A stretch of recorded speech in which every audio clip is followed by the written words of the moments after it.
What is up, podheads? Tony here, Podio Slate Podcast, back at it again. It is probably the middle of July when you're hearing us, so we're right in the throes of summer. Excited to do this again with Anthony. You're here, and we have a special guest tonight, don't we? Shawn, how you doing? Hey, buddy, what's going on? So Shawn is a man of many talents. He is the mod, like the main mod on the numetal subreddit. Sure, yeah. And reached out to us, a while back, but we've been kind of going back and forth, gone to a couple shows here in the main area with Shawn. And if you follow us on socials, have seen him there too, because we've did the Cave-In show. He did the photography at that show, and it was a collab post with us because Shawn's a good guy like that, and is very talented in the photography world as well. But super excited to have you, photographer, nu metal historian, keeper of the nu metal flame, Shawn, how you doing tonight, man? Doing great. Thanks for having me. Nice. But I've done photography for over 15 years. Been moderating the subreddit for, oh my gosh, 4 years. I would say over 4 years now. Just keeping it going, keeping the flame alive, carrying the torch. Let me guess, you benchmarked against the start of the pandemic. You're like, all right, let me start there. How far before was it? Right? Yeah. Yes. It's like, when was I trapped inside and trying to find something to do? Pretty much. So I think we first crossed paths. I think it was on the nu metal Reddit because, we've, promoted the podcast on there. And I don't know, I think we were DMing back and forth. I can't remember. Maybe you were asking about Portland, if we still lived there. Mm-hmm. And then Tony and Nate, you guys did part of that like video, right? When the subreddit celebrated 10K followers. Yeah. And now it's pushing 30K, right? Crazy. That's true. Yeah. Yeah. When I got onto the subreddit, we had about 8,000, maybe a little less. And I just was that feeling nostalgic for the genre, and I wanted to be like, hey, we should do AMAs and let's have album discussions. So the moderator there, without really saying anything, like unsolicitedly sent me a like, you're now the mod of our nu metal. Wow. As if to say, here, you want it, you can have it. Yeah. Fine. Yeah. So there wasn't a lengthy application process. You didn't submit? No. It was like, here's the keys. Like, you can have it if you want it. And I was just like, all right, sweet. I had no idea what I was doing. So I just took it from there. And then when we hit 10K, I was just like, let's get all the people that like genuinely like the genre and they're artists in the genre. And let's just put together like a thanks for like being part of the community. Cause that's the way we've always wanted it to be anyway, was a community of people who liked a genre that has gotten so much shit over the years, that's been defined by its most embarrassing artists. And so true. And let's take it and keep going. So yeah, so I was happy you guys could be part of it. Yeah, and I mean, it was cool in the moment. It's probably middle of 2020. We were probably 3 or 4 months into doing the podcast thing. Had done like our first Wheel of Nu Metal episode. Had been active in there because we talked about nu metal bands because we came up with them just like you did, and it was for us. We're like, oh, this is kind of cool. Like someone's asking us to do something for content. Like we're being taken semi seriously here. Let's go. Let's do this. And obviously, I've been active in there since, and love that nu metal has gone from kind of the black sheep, as it were, to we're back in the mainstream. It's a big deal. The music was good. There obviously there's bad in any genre, but the music was on the whole really good. And people are starting to dig that stuff up a little more, which is cool. Definitely. Yeah. It's funny how, like, look at Sick New World and how that blew up. It's insane. Yeah. TikTok kind of like helped push it a little bit, especially with specific bands. Sorry, my cat is losing his mind. That's all right. Join in. Give him a mic. Right? And like, this is one of the things we want to chat with you about. I don't think we even introduced the topic for tonight, but like this resurgence. I mean, you could talk, just chatting with you, Shawn. You are a music encyclopedia. We were chatting Sunny Day Real Estate. I've seen you at Slapshot show. Like you could cover it all, but nu metal is just having this moment, and seems like it's people from all ages. Like you said, it's TikTok, it's Sick New World. Like what do you think is the main thing? Or is it just this collection of all this stuff? Most definitely this collection of stuff. I think we've had had a discussion with someone about this recently, but it's this combination of this nostalgia for the genre, and it seems that it has like this 20-year increment kind of thing. Like within that 20-year mark, all of a sudden people are like, they hear that song, whether it be that Linkin Park song, that Slipknot song, that Seven Dust song, and they're like, oh, wow, man, that was so good. Let me dig out those old CDs. Let me start listening to them. Now, those people have kids now, aging range from like 8 to 18 or whatever, and if, you got, Anthony, you have kids. Yeah.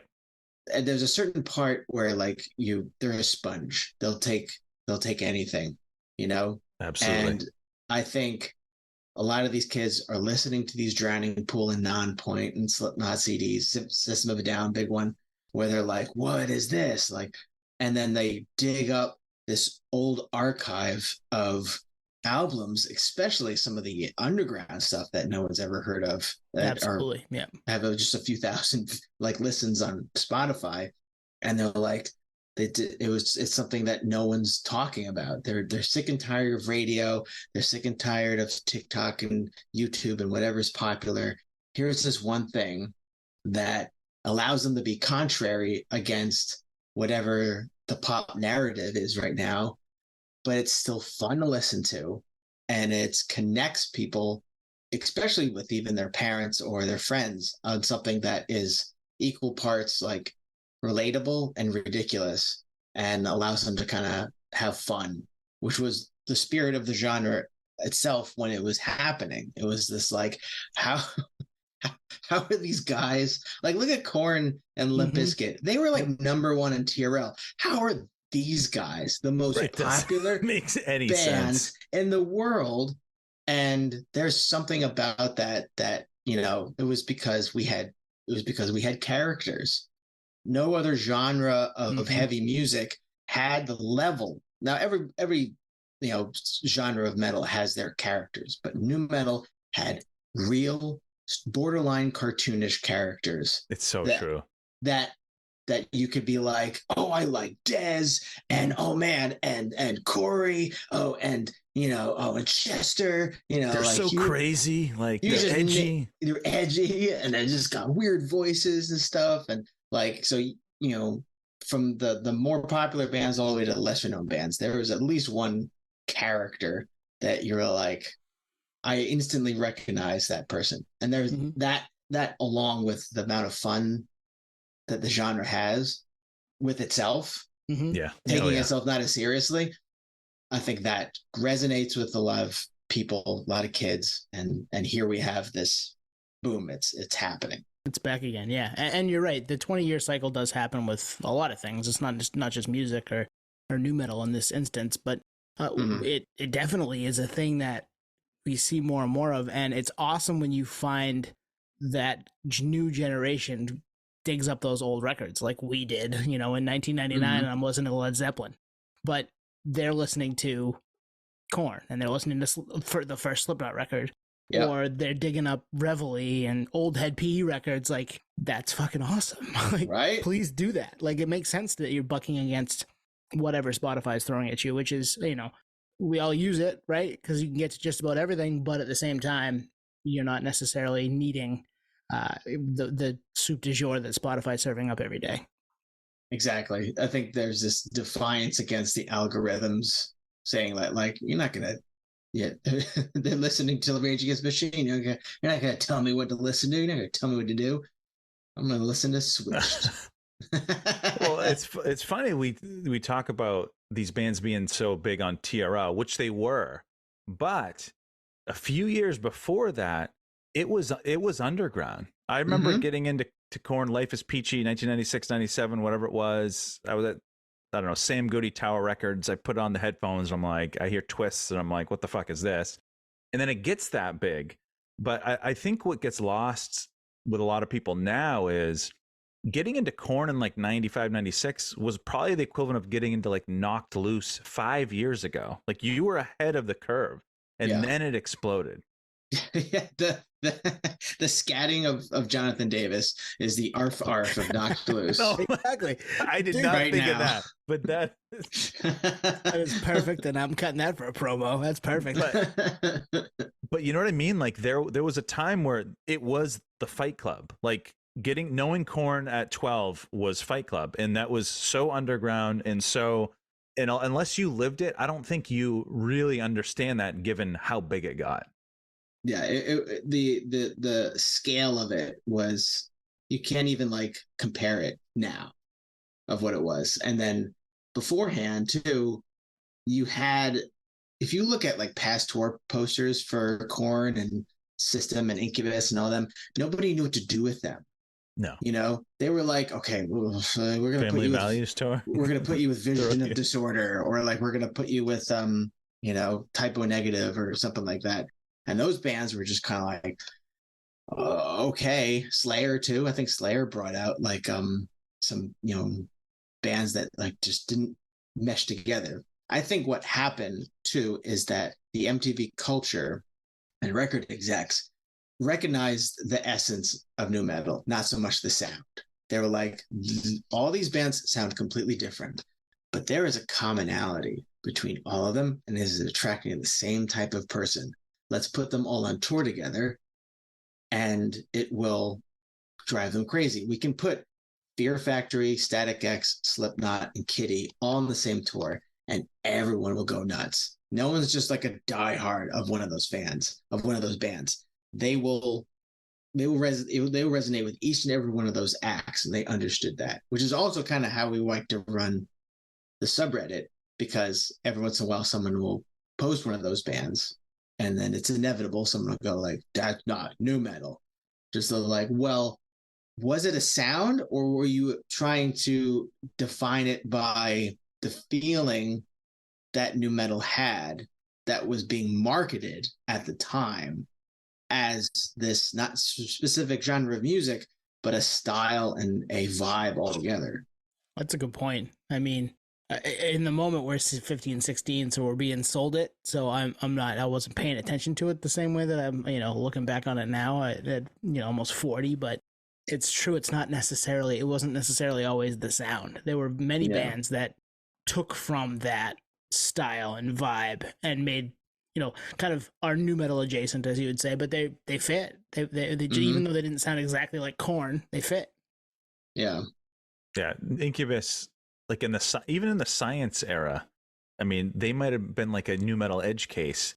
Sound wise, aesthetically, you got DJ, you got Dreads, you got, they were in the thick of it. And look at the tours they were in. I think they broke off once Make Yourself was still in that pocket, but once Morning View hit, then they're out on tour with Phantom Planet, and then I think that's where it separates. But you're right, it was, I don't even know if it was an attitude, because was there a common attitude for nu metal? I mean, I did it all for the nookie, baby. It was a little like about like, I don't know, it was its own commercialized, which is understandably hated the time for its almost commercialized way of saying F you to everything else. And record companies and other brands found a way to monetize off that. And for other people who liked a little bit more underground punk rock or metal or whatever, hated it because it stripped away what they felt was a more communal aspect and a more actual, tangible, against the authority type of music. While this was like, obviously all these bands weren't trying to get, famous. They were just doing what they do, and it just connected, and they were going to ride the wave. And they weren't going to say like, nah, I don't like money. They were going to like go and take this as far as it was going to go. They didn't. I'm willing to bet almost all the bands that got really popular during that time did not anticipate it being as big as it got. If you interview any of those guys from the bands, who are like, we don't know what happened, and then it just blew up, Right. and then we're at Woodstock '99 in front of a sea of people. Oh yeah. Like it's probably just like a lot of bands probably have that similar experience. So I think everyone had that kind of specific attitude of, like, fuck, my parents suck, my job sucks. This hardcore or metal doesn't really connect with me because one of it's kind of a little too tough guy. The other side's a little too nerdy for me. This has a beat that I can like kind of almost dance to almost. It's angry like me, and I can, sing it out loud without having to kind of like look at the booklet and try to find out what this guy's screaming. Yeah, that's a good point. You do that, but you don't do it for the entire song. You do it for bits and pieces. Yeah, exactly. Yeah. What was that again? Okay. Yeah. Exactly. I've done that, so yeah, I know. Those, like the forefathers of nu metal, the Korns of the world. Yeah, I bet if you interview them, they're like, "What the fuck happened? We just for Bakersfield and playing local stuff, and we took whatever show, and here we are. Now we're TRL." But as we said, the label marketers, there's like, I don't even know what you'd call it, like the second or third wave of nu metal. Mm-hmm. There's an image online right now. It's like an iceberg of nu metal. And when you get lower on that list, I know that a lot of those bands were manufactured out of a label executive boardroom at that point.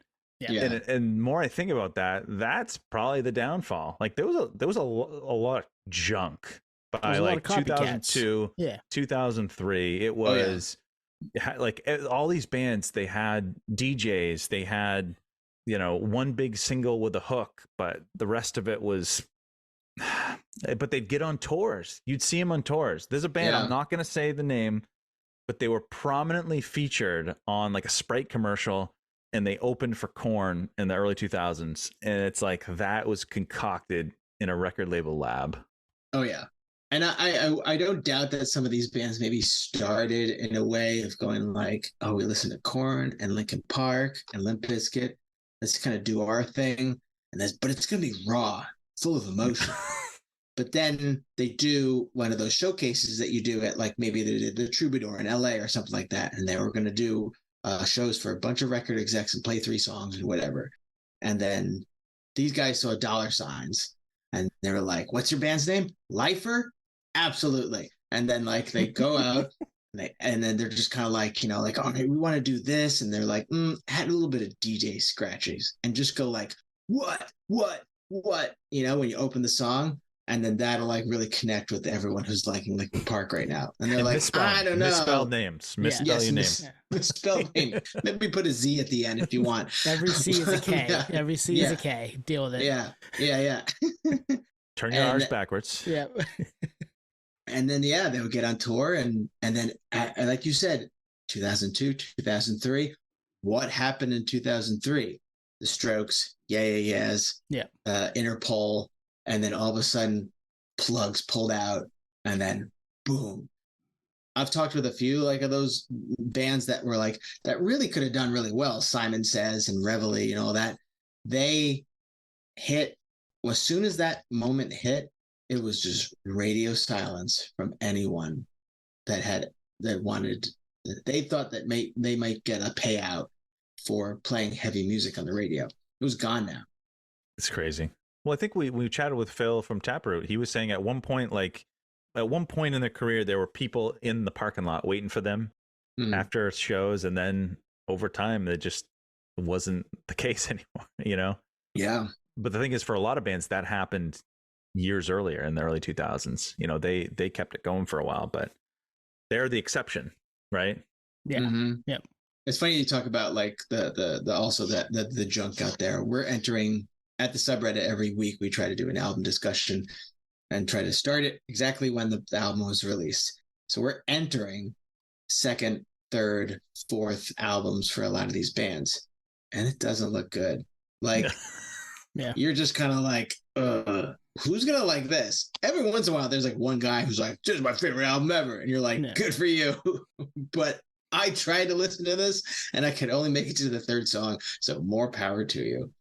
So that's another thing that we learned on the subreddit is that like even if there's an album that you were like, it's $1 at CD Spins, how bad could it be? And then you listen to it, you're like, that's kind of bad. Yeah. There's a reason it's $1 at CD Spins. Yeah. And what was I thinking buying it? Yeah. Well, you got to shift to 25-year anniversaries pretty soon. I know, to 1994 Korn. So we got to like, shift it to the, wow. Yeah. Well, 30-year for Korn. That one, yeah. I wonder, I wonder if like the plugs don't get pulled as quickly as they did. And if maybe it's a little closer to the way the world is today musically, where everybody can just put stuff out. If we would have gotten some of those bands that were actually pretty good to put out one good record or maybe one or two good records and then disappeared because nobody was paying attention and the money went away. I wonder if we'd have had more. We probably would have, because it would have been bands that just stuck with the sound because there were still, fans to follow it. Whereas back then, there was no Spotify. You couldn't just rifle it up and listen to it. You had to be radio play or you weren't viable. And that was the end of it. Yeah. Yeah. I mean, speaking of the iceberg, when you go to the bottom of the iceberg, there were a lot of bands that actually had a lot of potential that really could have taken it if they were given a good producer, if someone kind of trimmed the fat on some of their songs a little bit, made them a little bit shorter and more palpable, and you would have probably some pretty solid records from bands that otherwise only made it in their local scene and maybe got one lucky tour with Taproot or, Head PE or something like that.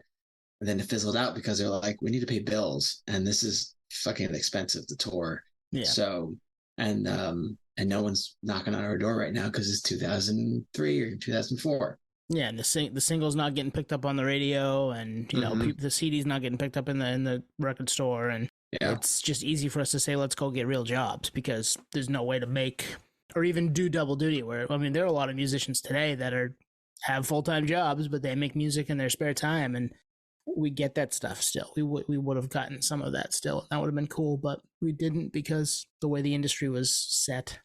Which is so funny to me because now there are like 17 and 18-year-old kids out there who are like emailing and Facebook messaging like the lead singer of Nerve Pitch. Have you heard of Nerve Pitch?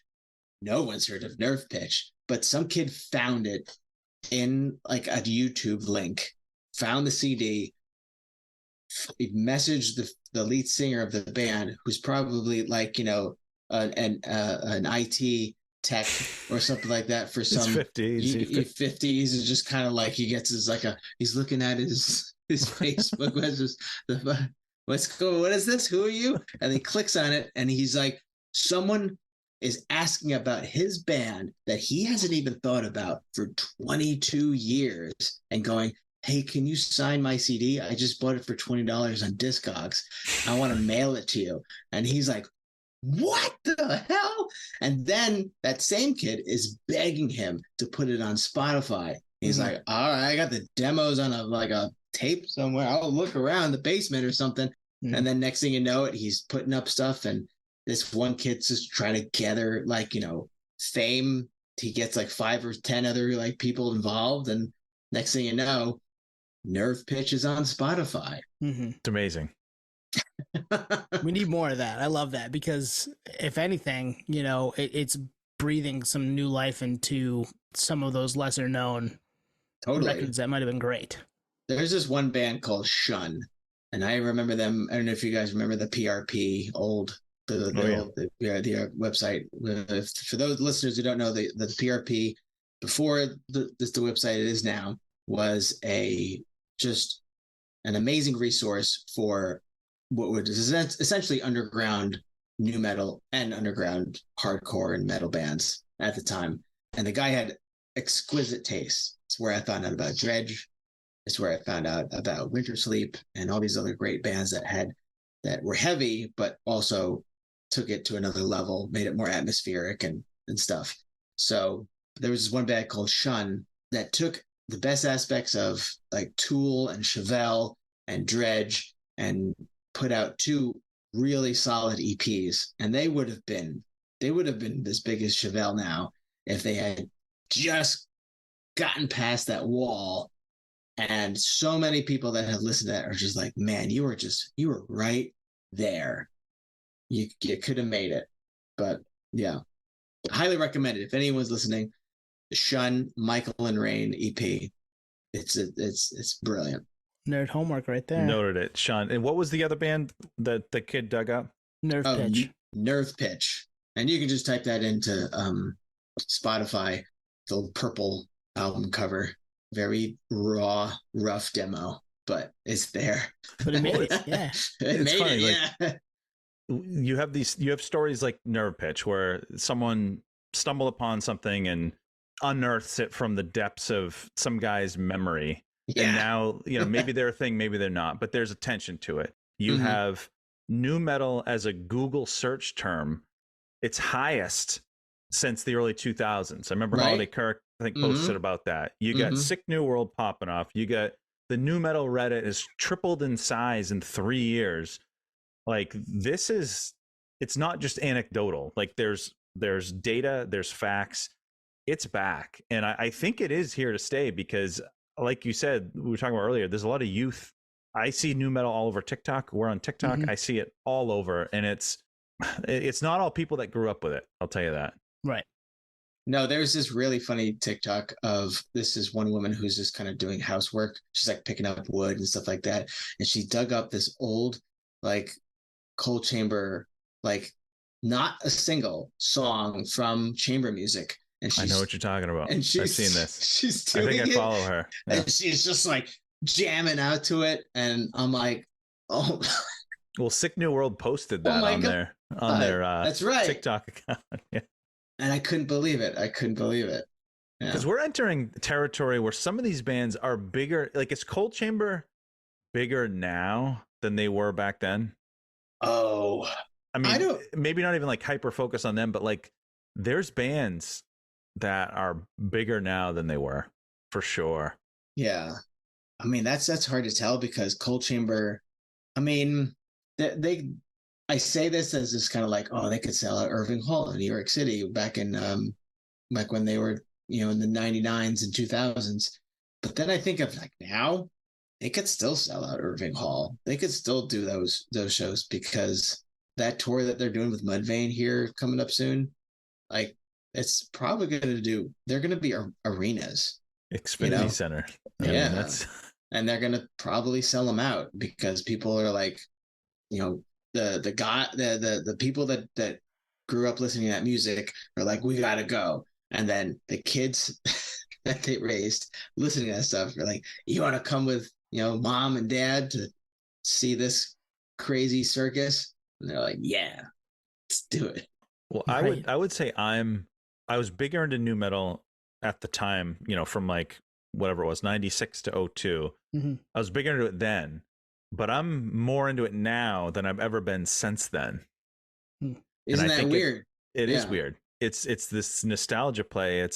I think the podcast has a lot to do with that. Definitely. Just because we're always consuming music content and, coming up with topics, and a lot of that stuff for the three of us, like we lived it all together when we were 15, 16, 17. It's a nostalgia play for sure. I am finding myself enjoying it. I'm in on the joke, but a lot of it's just legitimately good. Yeah. I know that when you listen to like a nu metal playlist, or I went to a nu metal night in Brooklyn. It was actually one of the ones that like Holiday had coordinated or something like that, but he has people who actually DJ the extra stuff. So I went to St. Vitus in Brooklyn with my brother, and we actually went to those nu metal nights, and it was packed wall to wall. And every time a song would come on, you'd be like, holy shit, another one, and another one. Bodies hit the yeah. That everything, just Sugar and Wait and Bleed and everything, every song after song, people just would be like, oh, another one, and you felt that electricity, you felt that nostalgia, you felt that connection with everybody, that this was like, very important music for their time, and it's more important now because it drags up those emotions, but it also makes you happy because, like I said before, it is, in essence, it's fun music to listen to. Yeah, absolutely. Yeah. I mean, shit, I was on Twitter earlier today just scrolling, and you get thrown a decent amount of it. We follow enough stuff that we're going to get thrown more of it. But Holiday Kirk had put up Dead Cell by Papa Roach, and I'm immediately sitting in my living room playing PlayStation, and I think that song was on, I don't know if it was Sean Palmer's Pro Snowboarder, one of those Tony Hawk. It was Tony Hawk. Yeah. And I'm just like, born with no soul, lack of control, cut from the mold of the antisocial. Let's fucking go. I was ready to go. I was like, I'm right back to being 16. This is why it's fucking popping off right now. Yes, exactly. Yeah, fucking it's love awesome. it. Well, when I saw A Day to Remember and Knocked Loose at the State Theater in Portland back in 2019, the biggest sing-along of the whole night was between bands, house music, System of a Down, Chop Suey. The whole place was singing in song in unison, and everyone's looking around, waving their hands, and I'm like, Knock Loose didn't get that response, and at the end of the night, I was like, damn, that was the loudest sing along of the night. Yeah, that connection, that like ridiculousness to it and everything, that ability to not take itself completely seriously. Which is funny you say that, because I went to go see Turnstile at Roadrunner in Boston, and the song that had the loudest participation was Whitney Houston's "I Want to Dance with Somebody." So I think we all just want to have fun and just have something we can connect with. This is a tangent, obviously, just because we're talking about it, but being at a show where you get that completely different over the speakers music in between sets. I mean, shit, we were at Bane the other night to one, and we were getting stuff like that, and it was like, I went to something fairly recently, and Cher's it was at Gaslight Anthem to one. Cher was one of the songs they played, and everybody was fucking singing it. Yeah. That's the excitement of being at a concert is a big piece of it. Being around a bunch of people is a big piece of it, but it's fun to, like, you're in for a good time, gonna see whoever, and you get this off the wall sound that doesn't necessarily fit, but when it's fucking Chop Suey, that fits. But isn't that like part of it too, is that it lets go of ego, it lets go of like your maybe insecurity of liking a specific type of music, and nu metal is one of those ones that a lot of people, like after 2004, was like, I don't like nu metal, this stupid music, it's for like meatheads and shit like that, backwards redhead, cap and all that. But inside them they were like, no, but like part of me actually still wants to listen to this because it's fun. And then defending that, you feel a little outnumbered at that point. But so now here's this moment where everyone's just kind of like letting it is okay to like whatever you like.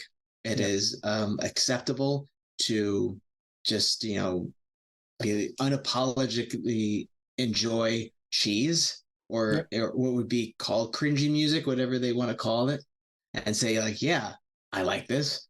What are you going to do about it? Right. Because everyone likes everything right now. You were singing a Cher song. I was singing a Whitney Houston song. We're going to sing the System of a Down song. We're just going to have fun because that's what's more important than us trying to gatekeep a specific genre or try to hold each other accountable for our tastes. That's not fair to each other. Why don't we just kind of like let everyone enjoy what they like? And as long as it's not like hurting anyone's feelings, or being like isolating a specific type of person. Right. Like, so, yeah. I get a theory that I think I asked you this the other day, Tone, because I was curious what your thoughts were. But before I get to the theory, let me ask you this, Shawn. How old were you when you got into nu metal? 15, 16.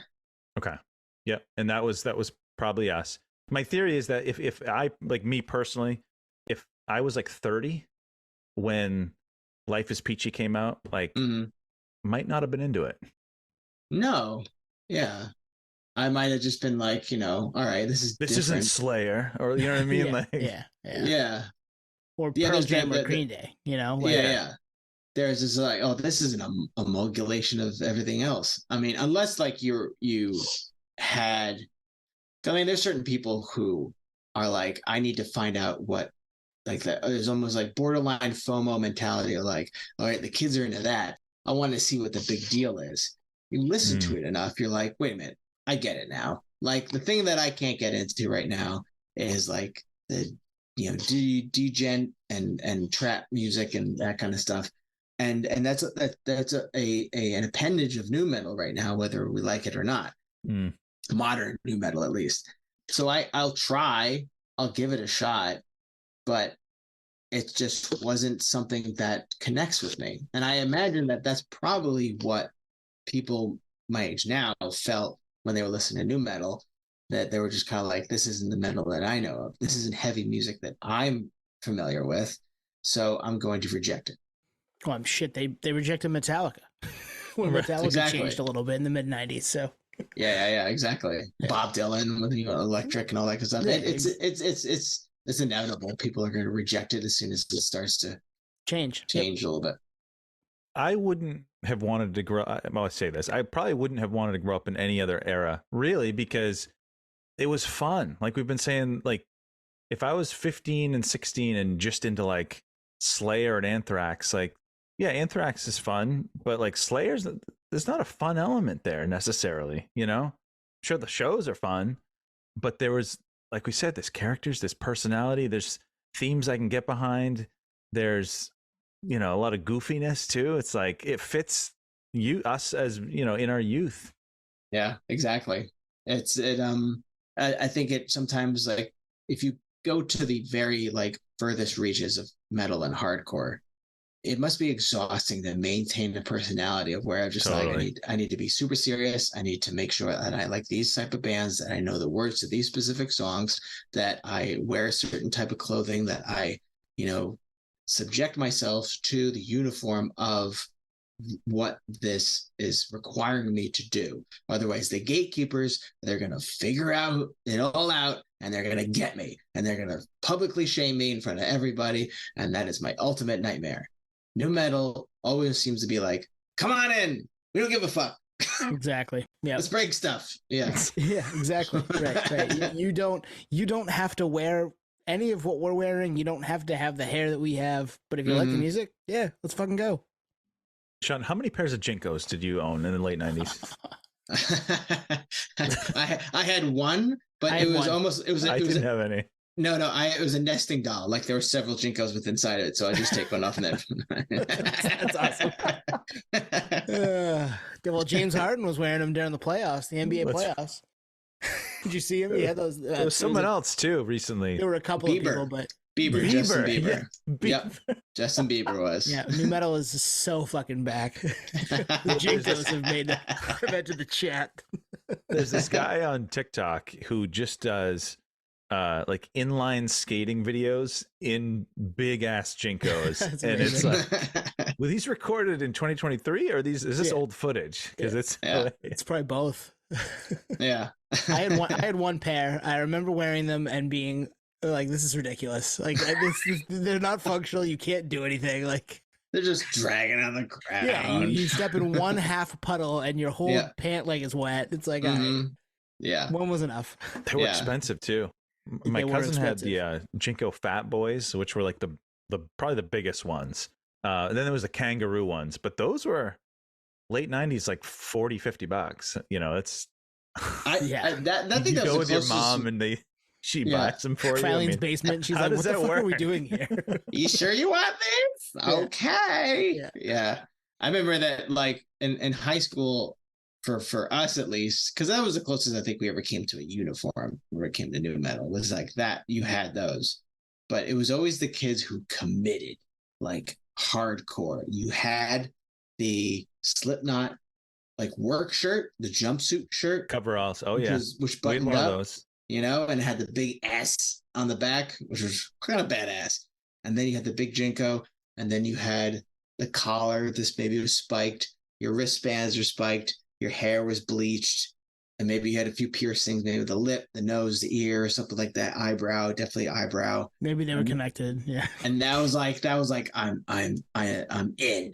Gotta get the manic panic hair dye at Newbury Comics. They had a whole section. Some Doc Martens, platform Martens. Yep, exactly. Yep. So now everyone knows. As soon as I walk in the room, I am nu metal. Yeah, the personification of nu metal. Yep.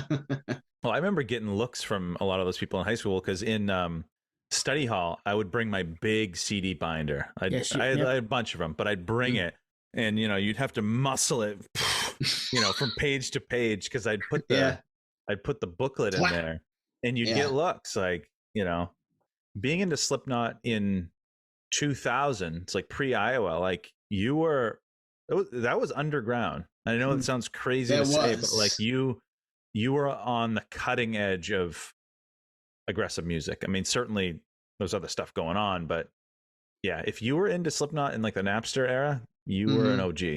Yeah. When I hear people talk about Van Halen when they first came out and what it was like in the parking lots when everyone had their trunks open and they were blasting out their speakers and people were just like couldn't believe what they were hearing. This low key version of it, but that's kind of how it felt when Slipknot came out, because all of a sudden you're like, who are these guys? What is happening right now? And like you'd see Circus Magazine and Hit Parader, and then when you finally saw like the Wait and Bleed music video, maybe you got on VHS, and your friend was just like, you got to see this shit, and you put it in, and here's like 9 or 10 guys beating the shit out of each other, wearing masks, throwing up in their masks, and just like, and you're like, that is what our genre is. Because I think this was around the time too, it was getting kind of TRL-ish, and it felt like it was getting a little too polished.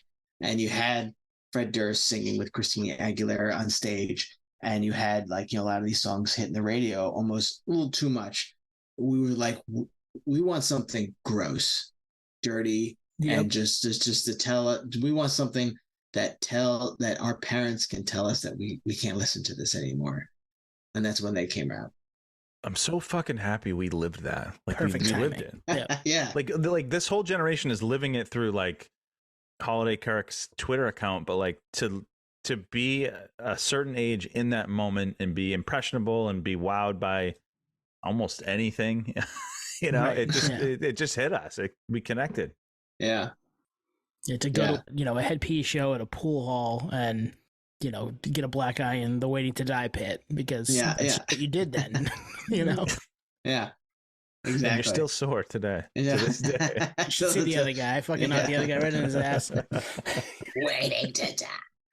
Yeah. It was amazing to be a part of it then, and it's cool to see it back. I mean, I'm obviously happy that stuff that we've ridden for 20 some odd years, in some cases longer, is having its moment again, and with less pretension and less people being like, you like that? Like, what's wrong with you? No, most people are just like, cool, that's good, that's cool, I'm happy for you. Yeah, like I try to avoid comments at all costs, but if I do end up finding myself deep in the comments of an Instagram post that has something that, like, maybe Rena, I forget her last name. It's kind of, I can't really pronounce it, but she's like a pop singer, and she just did Break Stuff live. Oh, I saw the headline. Yeah, at a festival, and most of the comments were like, fuck yeah, that must have been awesome. And then one guy's just kind of like, stupid, and nothing, no one's interacting. No one's even trying to entertain the one guy who's trying to still hold down the hate nu metal for it. It's like, too late. Like, yeah, we're past gone. that. We're past that. And it's cool if somebody wants to cover it, and it's cool if they're in a different genre altogether. I love that shit. I mean, we talk about stuff like that all the time. I mean, it's fun to hear different spins on classic songs like that, and they are now classic songs. Have you guys heard Poppy's version of Spit by Kitty? No. Holy shit. So if you guys have heard of Poppy, have you heard of her? Yes. So yes, kind of like dark pop kind of stuff like that. So she put out a cover of Spit by Kitty, and it just fucking annihilates. And wow. Yeah. I was supposed to see her open for Deftones, but that like leg of the tour got canceled. I remember that, yeah.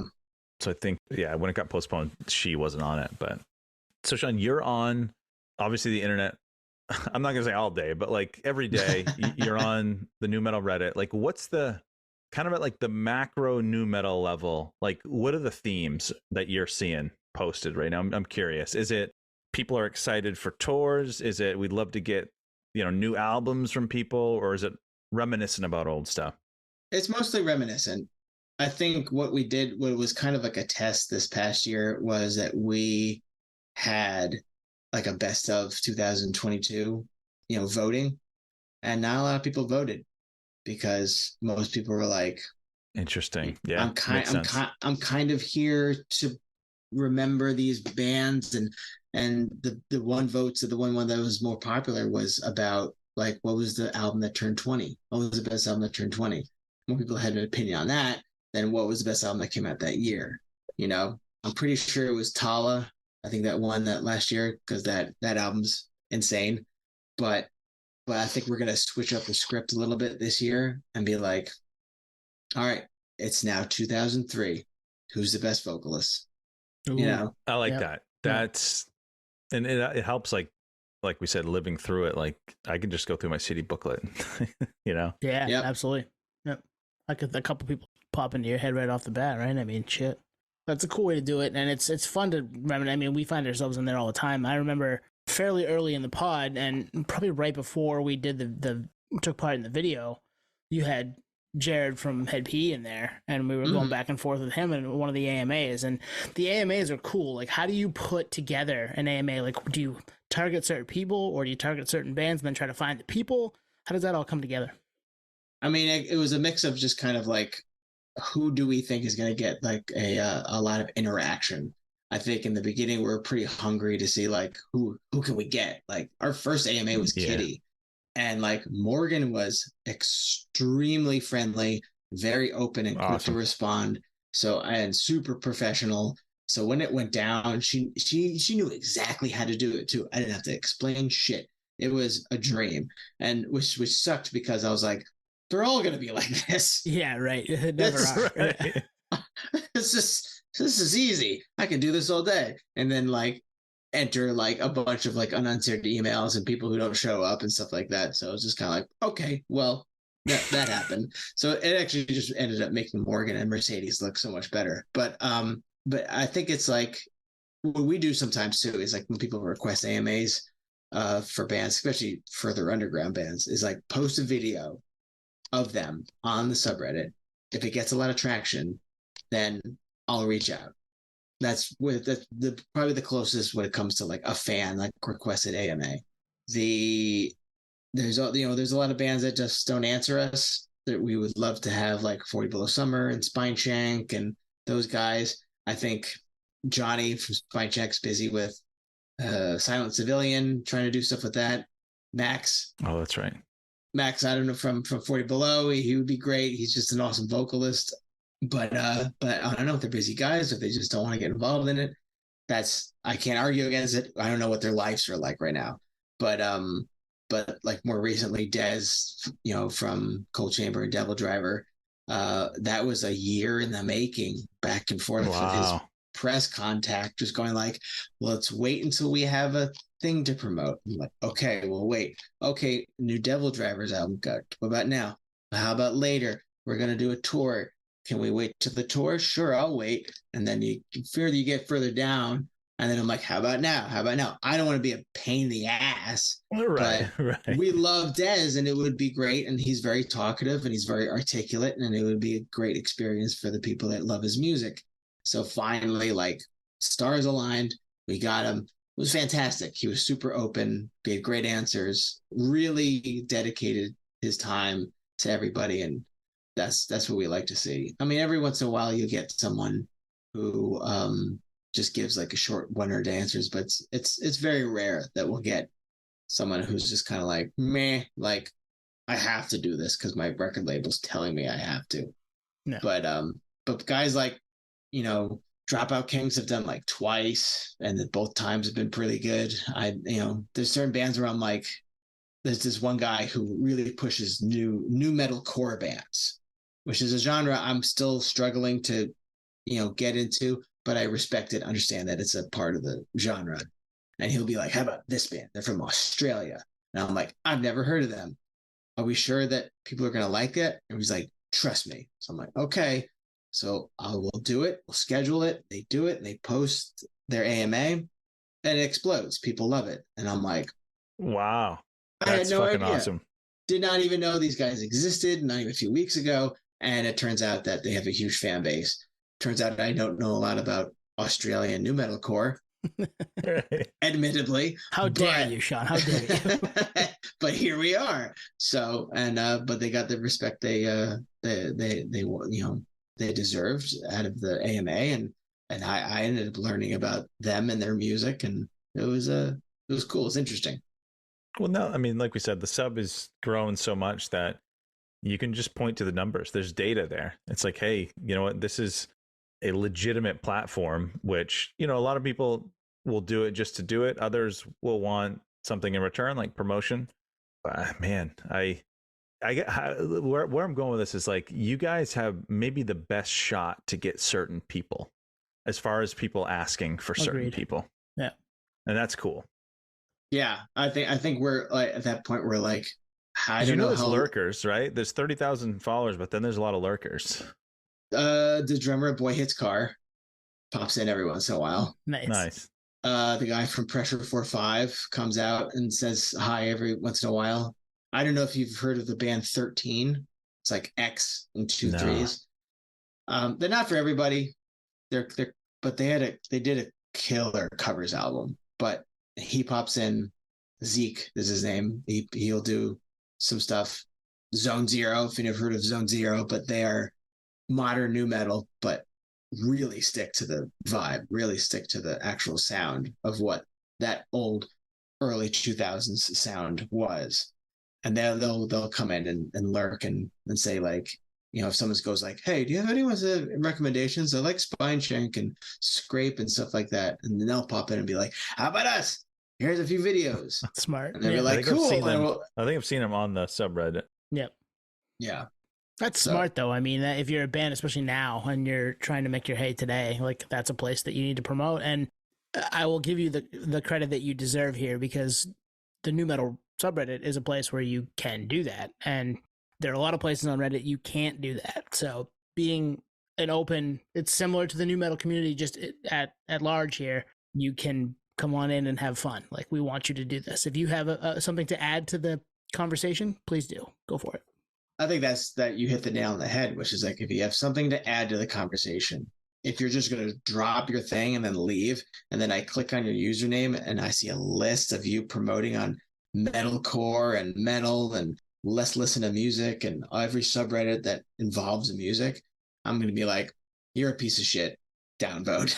Like, you're not here to be part of what we all love here. You're just here to try to, like, you know, throw as many darts at the board and see what it hits a bullseye. So yeah, there's a paper trail there. Can't escape that. Exactly. So the bands that do promote, the podcasters, the people who have blogs or playlists, they come in and they add to the conversation. They offer people a place to listen to the music or talk about the music or learn about a new band, and then have a little bit more of a back and forth conversation. Even the memes, a lot of like subreddits are against the memes and stuff like that. But I feel like we've been able to somehow maintain some sort of level of sanity amongst it all. Yeah. I mean, I have not figured out a way to, like, slow down tier lists. For the love of God, I don't know how to stop a tier list, like, onslaught from happening. All I know is that I just have to be like, all right, this is just like a rash. I just need to wait for it to just go away. Yeah, it'll go away. Right. Yeah. Right. There's no amount of ointment I can really take care of it. I just got to, like, close my eyes and wait for it to disappear. And then in a few days, I'll look and everything will be back to normal. But the memes are, I mean, they can be fun too. I've tossed a couple memes in the nu metal subreddit that I've made that have been fun, that fit the. Yeah. I put Serge's face on a Surge soda can. Like, why not? You know? I remember that. That was a good one. I remember that one. Yeah. I thought so too. Yeah. I thought so too. So the thesis and the kind of punchline of the thesis is nu metal's back.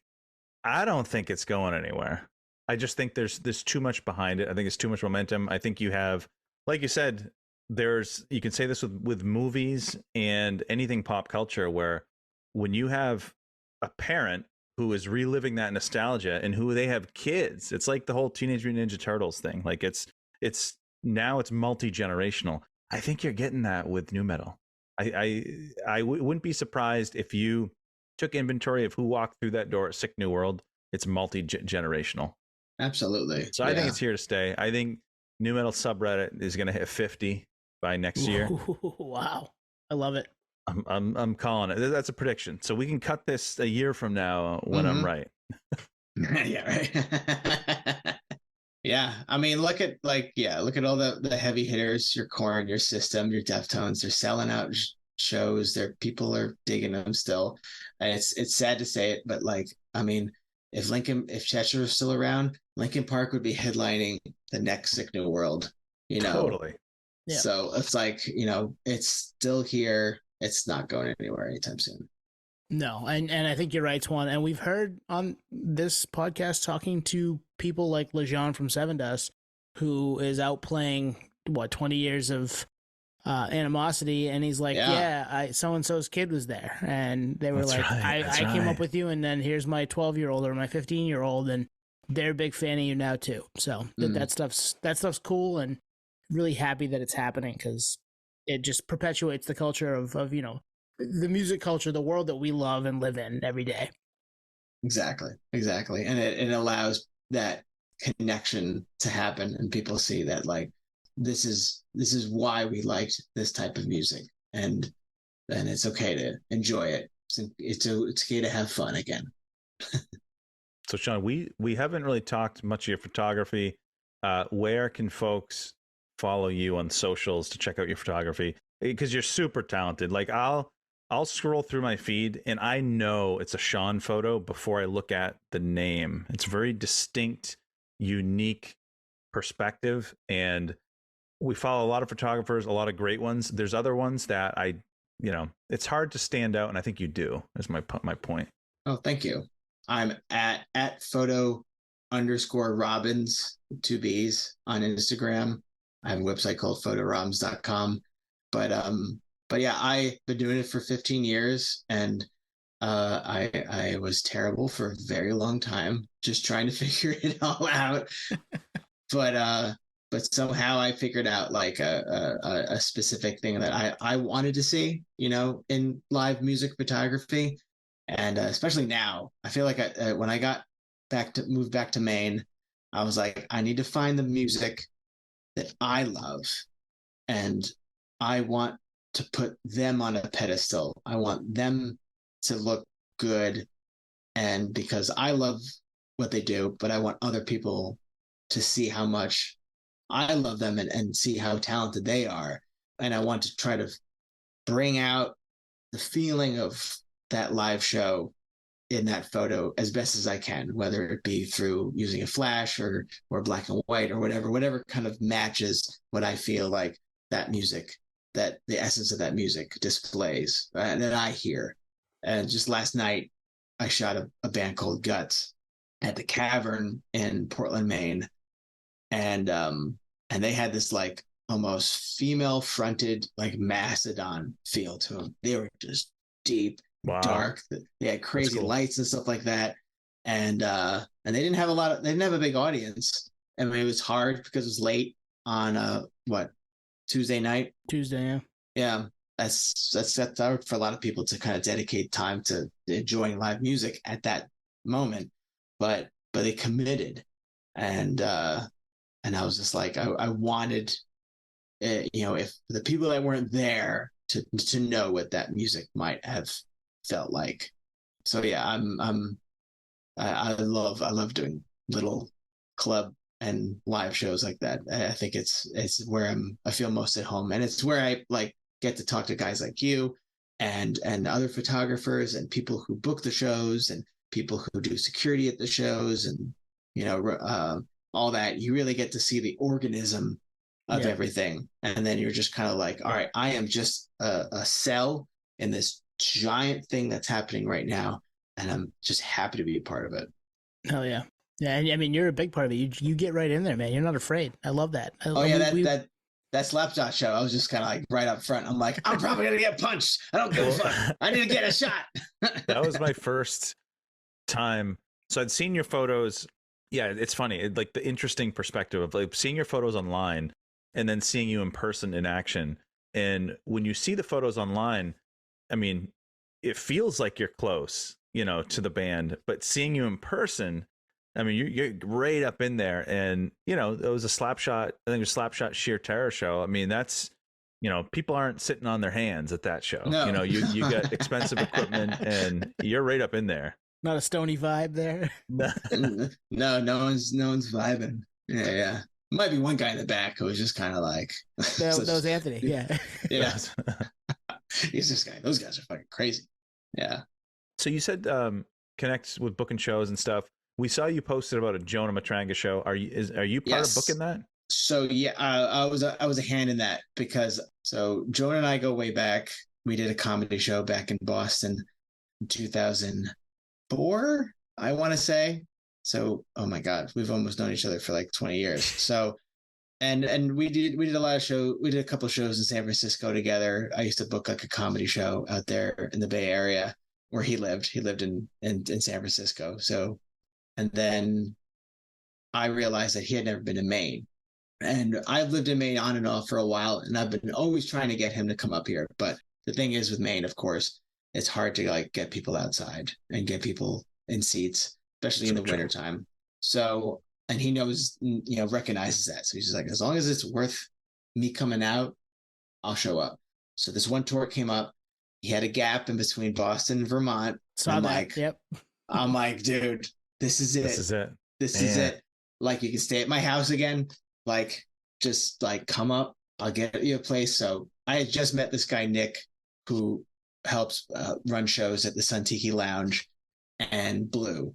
And I was just like, he's part of this awesome band called Beers Bronson instead of Pierce Bronson. Beers Bronson. Nice. Listen to them. Very fun band.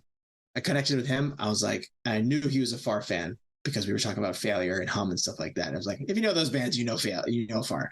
So I was just like, do you know Jonah? He's like, I know Jonah. I was like, I think I can get Jonah up here. Do you have a venue? He's like, I do. He's like, how about we work together and get this going? So emailing back and forth, got a hold of the guy with Blue. He got, you know, was like, all right, let's do this like combination of his show and the songwriter thing that we do. We made it happen. We got Jonah in on it. He's going to bring his friend Zach. So boom, it's happening July 18th. So yeah, plug all the details because we do have a solid main listener base. So we do. Yep. Yes. So, I mean, July 18th, Jonah Matranga of Far and Gratitude, new and original one-line drawing. He wants to do a one-line drawing show, songs on this tour. So that's how he's being advertised on the poster. Just an amazing singer-songwriter type. Like, if, you know, I don't even know where to start. Listen to Far, Water and Solutions, he's one-line drawing visitor. People know. He has been on the podcast. Yep. So, and yeah, he's coming to Blue is a jazz club in Portland. So you can only imagine how freaking cool this show is going to be. Yeah. And the date is July 18th. July 18th. I would say he's probably going around 9-ish. Nice. We'll be there. And have you guys seen Jonah live before? Never. I haven't. Nope. Oh Nate, my Nate God. has. You are in for a treat. He is. Oh, I can't wait. He's just so good. Yeah. Nate saw him open for Thursday out in San Diego at Brick by Brick, I think. Yep. He knows how to command. He has this way of just like gathering everyone's attention. Because I've seen him open for heavy acts before. And you're just like, it's just going to be him and R2D2 up there. Right. And he goes out there and just initially people just gravitate toward what he has, whatever vibe he's bringing, and just sucks them in. And then by the end of the show, he has them all in the palm of his hand. And it's just like, you're such a professional. Like, and you know how the vibe of a show, you know how to ride that wave all the way to the very end and tie it up with a nice little bow.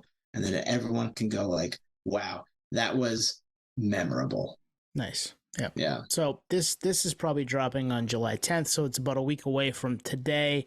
If you're listening in real time, drink. But yeah, come see us at the show. We're all going to be there.